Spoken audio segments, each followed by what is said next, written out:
1064, the committee is meeting at the request of 4 members of the committee to discuss their request to undertake a study of the Prime Minister's vacation to Jamaica. This guy's garage.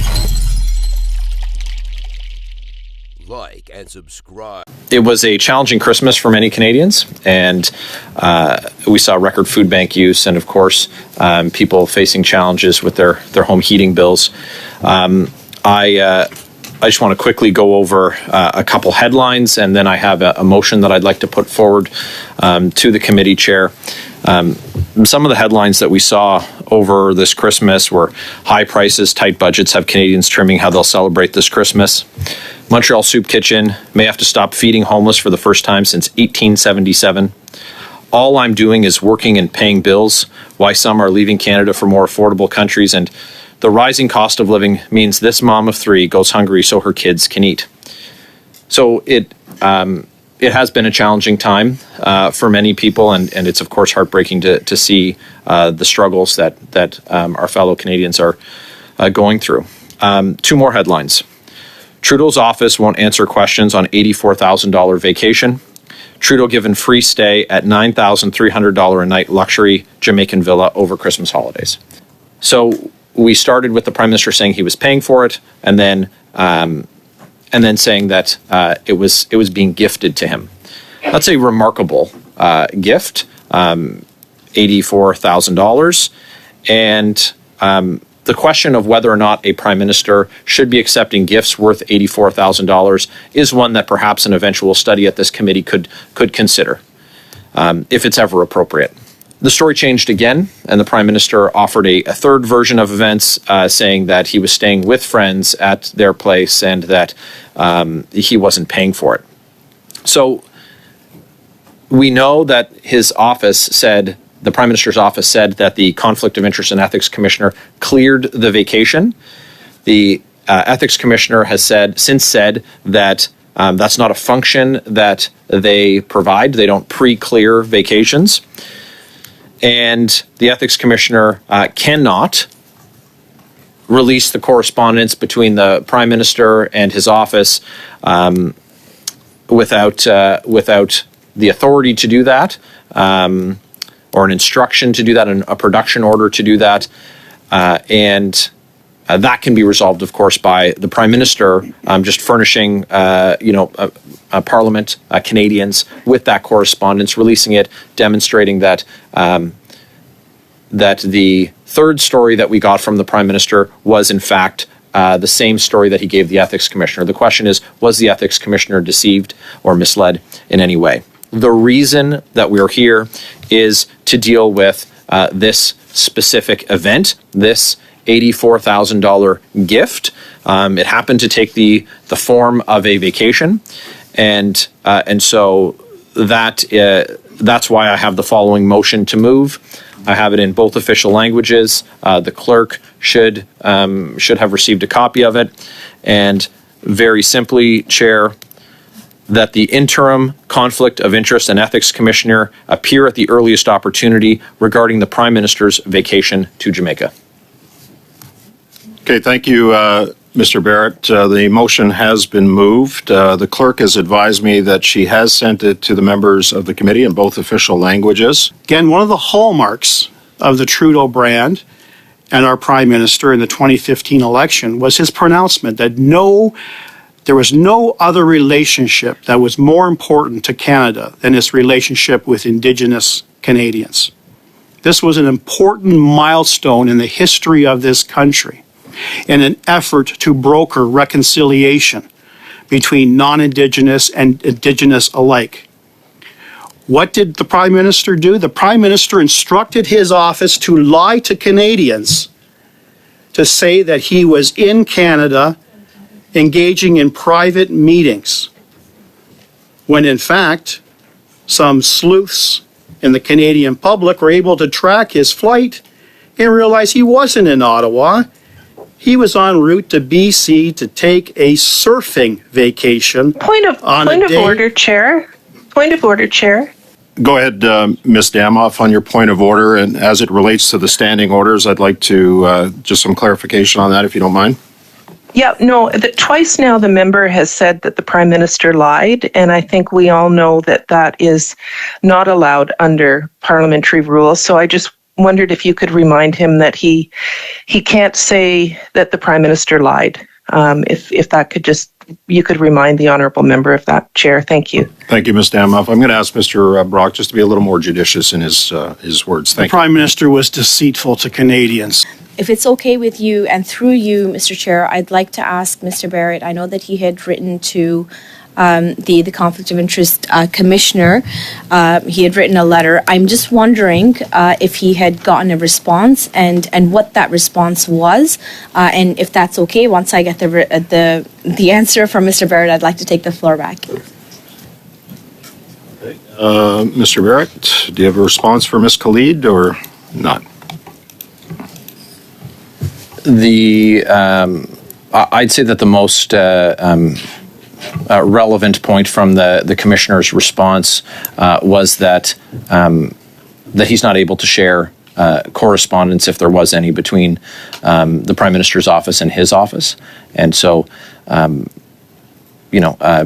hearing from the ethics commissioner and then being able to make a decision as a committee on if we were going to have documents produced, the committee deciding if we were going to have a review of the act. These are all things that we can do, but it's not something that the commissioner can do proactively. Thank you. Go ahead, Ms. Khalid. You have the floor. Thank you very much for that, Mr. Chair.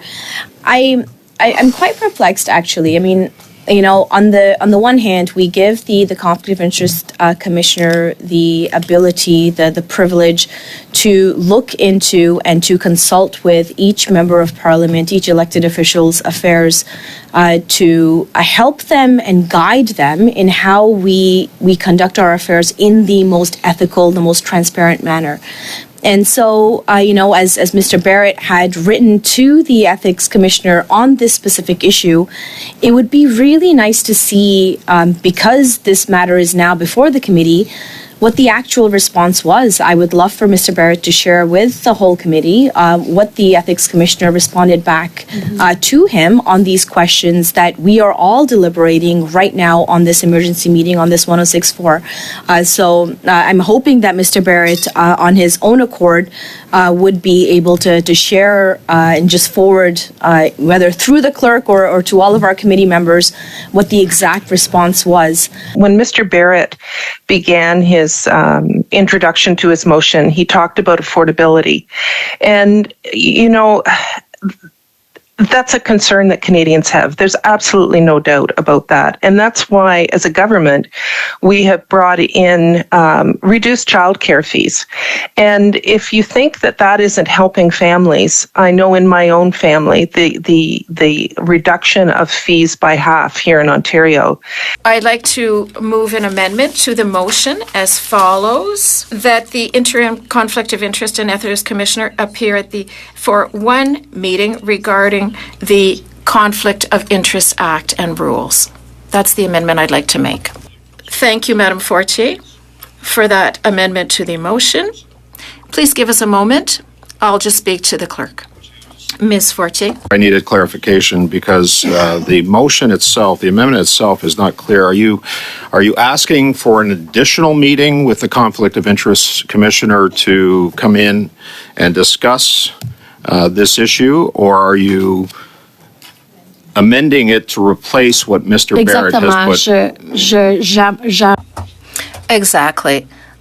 I've moved the amendment to specify why we want the commissioner to appear, and I've also specified that it's one meeting. That was not stated in Mr. Barrett's motion.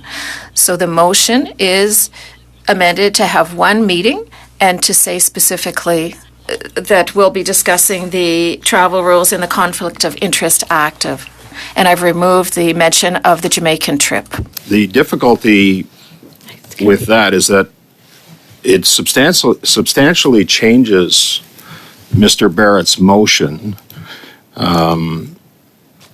And the difficulty that I have with that is that the motion that Mr. Barrett has presented is very specific to the Jamaica trip. Your motion would substantially change that. All right, I'll keep. Appear for one meeting. I'm adding this regarding the rules for travel in the Conflict of Interest Act. Regarding the Prime Minister's vacation. Will be removed. 2, appear for one meeting regarding the rules for travel, which is a definition of vacation, in the conflict of interest. Okay, just give me a second if you don't mind. Okay, I just need some clarification because it is a substantive amendment to Mr. Barrett's motion, because Mr. Barrett's motion is specific to the trip to Jamaica.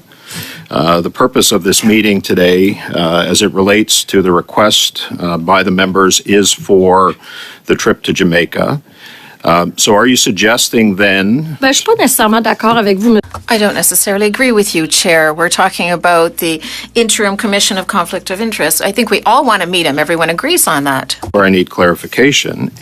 Are you suggesting that all questions would be open if the interim commissioner came before the committee, including the trip to Jamaica? Or are you saying that that's...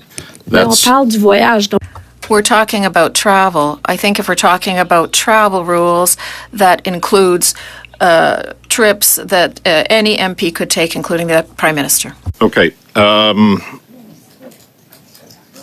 So I'm going to allow the amendment.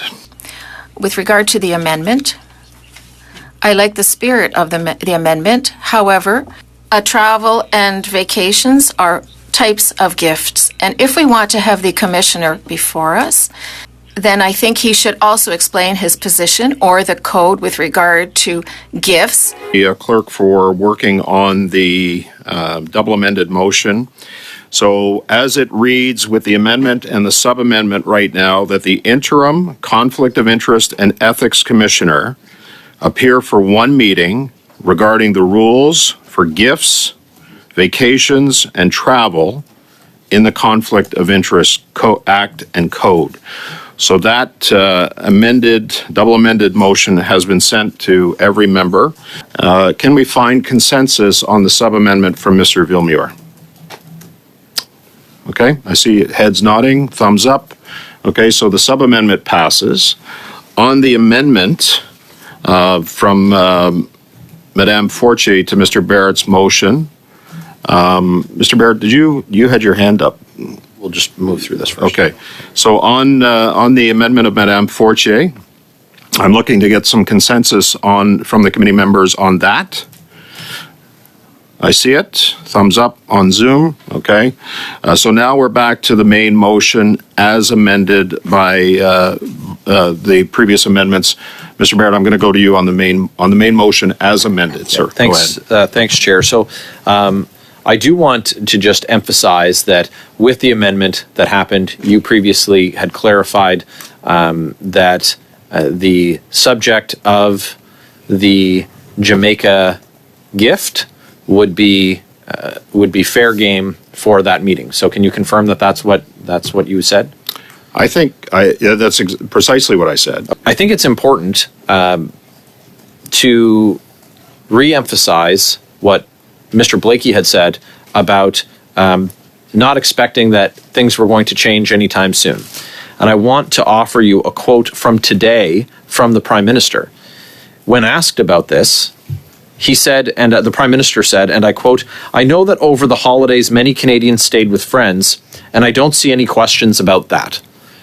End quote. Well, that demonstrates a complete either a disingenuous response or a complete lack of understanding of why this is an issue. It's an $84,000 gift to a sitting prime minister, a minister of the Crown. There was a significant change in the wording of the motion, and I just want to make sure one last time that everyone in the room is satisfied that members who want to ask those questions will be able to ask those questions when the Conflict of Interest Commissioner appears, just so that level of comfort is there for everyone.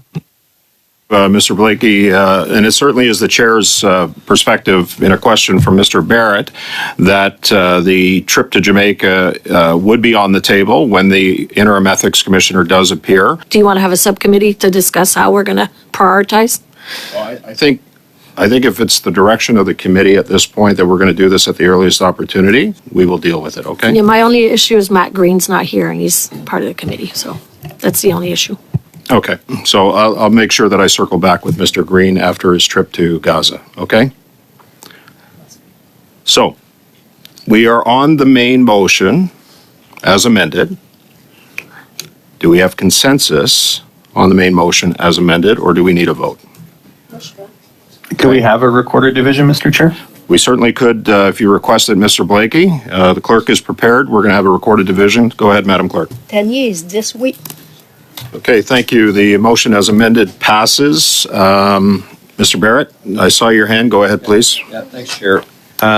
The question from Ms. Khalid earlier about correspondence with the Ethics Commissioner is important because what we're looking for is confirmation that what the Prime Minister's office ultimately said to Canadians on their third attempt was the truth, and if that's the truth, that's the same truth, if there can be more than one version of it, that was given to the Ethics Commissioner's office. So those are confidences that belong to the Prime Minister, and only he can disclose what was said between the Ethics Commissioner's office and his office. So I, with that in mind, and knowing that the Ethics Commissioner can't speak to things that are protected by those confidences, I'd move the following motion. The committee order all correspondence, including emails, text messages, messages sent on any electronic messaging applications, phone call logs, handwritten notes, memorandums, briefing materials, any documents produced regarding the Prime Minister's travel to Prospect Estate in Jamaica in 2023-24 and 22-23, and that the Prime Minister's office and Ethics Commissioner's office provide the clerk of the committee with these documents within 7 days of this motion being adopted. Chair, I've circulated that in both official languages to the clerk, and I think that only with that information can we have a fulsome conversation with the Ethics Commissioner.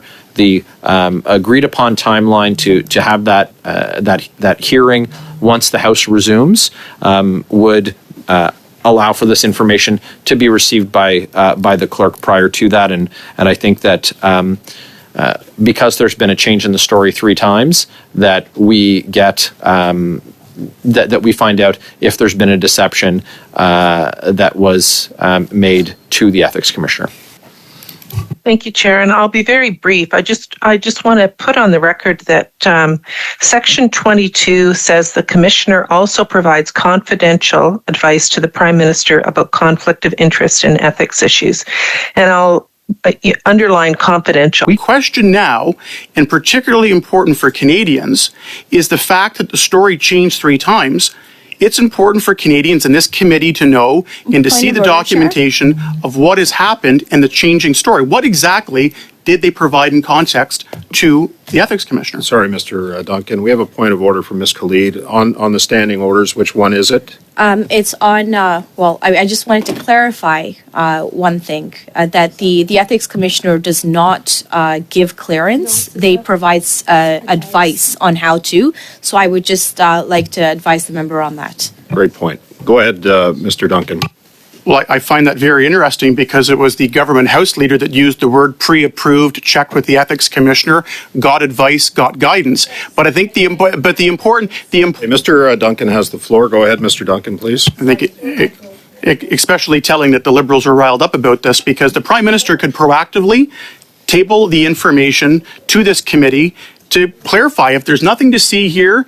The trust but verify, go and show what he asked and what he provided the information to the Ethics Commissioner. His story changed to Canadians 3 different times. What did he provide the Ethics Commissioner? Did his story to the Ethics Commissioner change 3 times? Madame Fortier. Je vais laisser faire. Never mind, I'm ready to vote. Without knowing first whether the Conflict of Interest Commissioner is going to look into this, I don't think the committee should be ordering up these documents. The person who would investigate this, if they're going to go ahead, and as I say, we don't know yet whether they're going ahead, would be the person with whom this correspondence happened. So the appropriate person to investigate this will actually have these documents, does already have these documents.